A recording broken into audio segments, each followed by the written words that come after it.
Assalamualaikum warahmatullahi wabarakatuh. Halo teman-teman semua. Perkenalkan, saya Sarifah Dinda Asyara dan saya Zahwa Kaila Asifah. Kami akan membuat video mengenai materi membangun server ujian dengan ChatGPT. Langsung saja ke pembahasannya. Yang pertama, penjelasan singkat ChatGPT. Jadi ChatGPT adalah aplikasi ujian online yang dikembangkan oleh Ahmad Lutfi. Di sini jika teman-teman ingin membaca lebih lanjut atau lebih dalam tentang ChatGPT, teman-teman bisa membuka website ahmadlutfi.wordpress.com. Di sini akan dijelaskan tentang apa saja soal yang ada di dalamnya dan masih banyak lagi. Yang kedua, install ChatGPT. Sekarang kita akan mencoba untuk menginstal ChatGPT. Untuk langkah pertama, kita bisa upload file ChatGPT ke AA Panel. Untuk filenya, teman-teman bisa cek pada description box, nanti akan saya cantumkan link drive untuk aplikasi tersebut.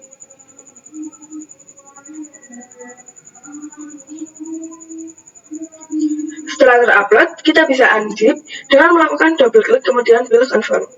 Selanjutnya, tambahkan website pada menu website. Di sini kita klik add site pada kolom domain name. Kalian bisa ketikkan IP AA Panel kalian. Dan pada bagian deskripsi bisa isikan sesuai dengan yang kalian inginkan. Ini juga bisa dikosongkan saja. Kemudian di bagian website page, arahkan ke file yang sudah diupload sebelumnya dan klik tombol submit jika sudah yakin. Selanjutnya, ke menu database untuk membuat database-nya. Untuk DB name, username, dan password, ini teman-teman bisa sesuaikan saja ya.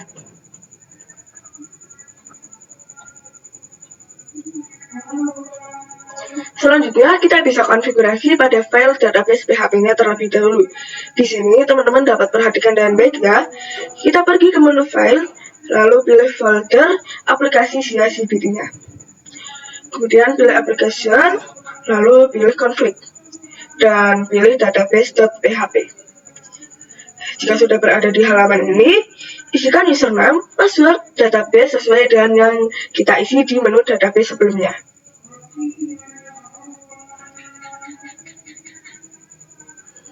Jika sudah, kita bisa save, lalu pergi ke menu database dan pilih PHP My Admin. Lalu masuk ke database yang tadi. Setelah masuk, kita bisa klik import untuk memasukkan file dengan nama tanpa database. File ini dapat ditemukan pada folder ChatGPT yang sudah diekstrak sebelumnya. Dan tampilannya akan seperti ini. Selanjutnya, kita bisa ke papan pencarian, ketika nama domain yang kita buat sebelumnya.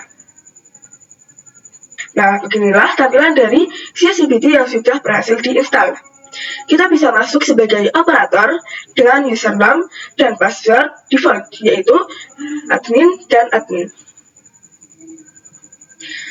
Nah, di sini kita telah masuk pada ChatGPT-nya. Mengenai penjelasan menu-menu yang ada di ChatGPT akan dijelaskan oleh teman saya. 3. Fitur ChatGPT. Selanjutnya kita bahas mengenai fitur ChatGPT. Untuk yang pertama itu ada menu data modul yang digunakan untuk mengelola soal yang akan digunakan pada ujian.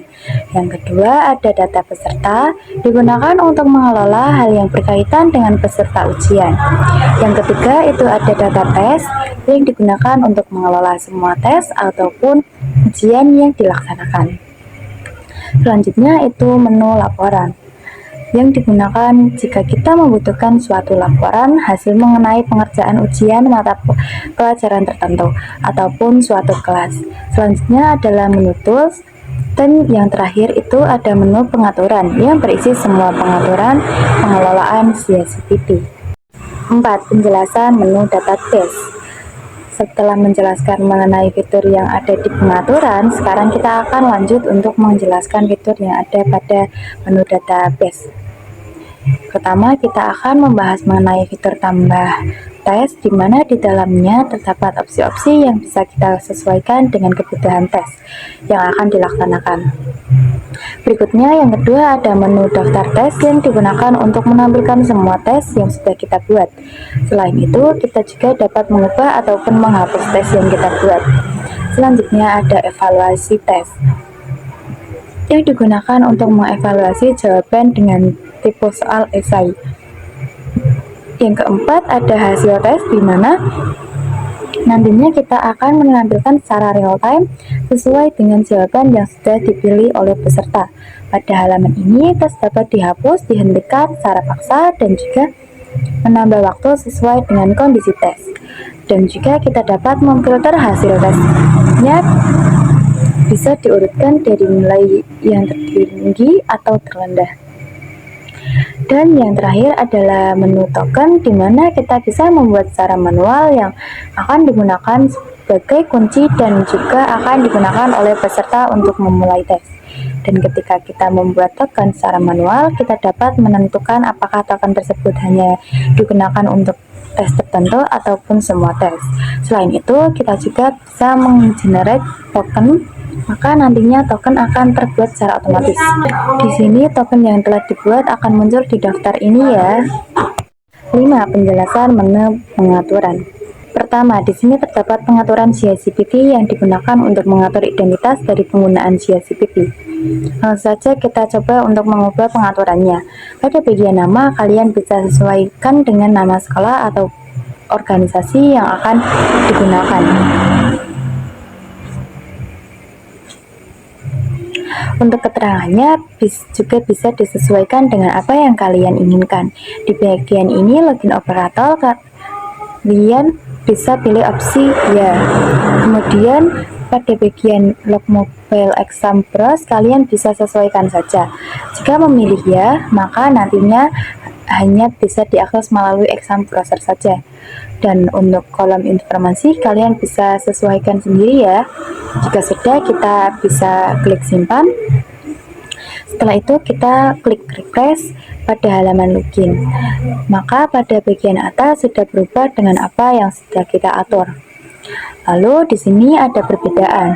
Sebelumnya kita mengatur pada link login operator dengan opsi ya.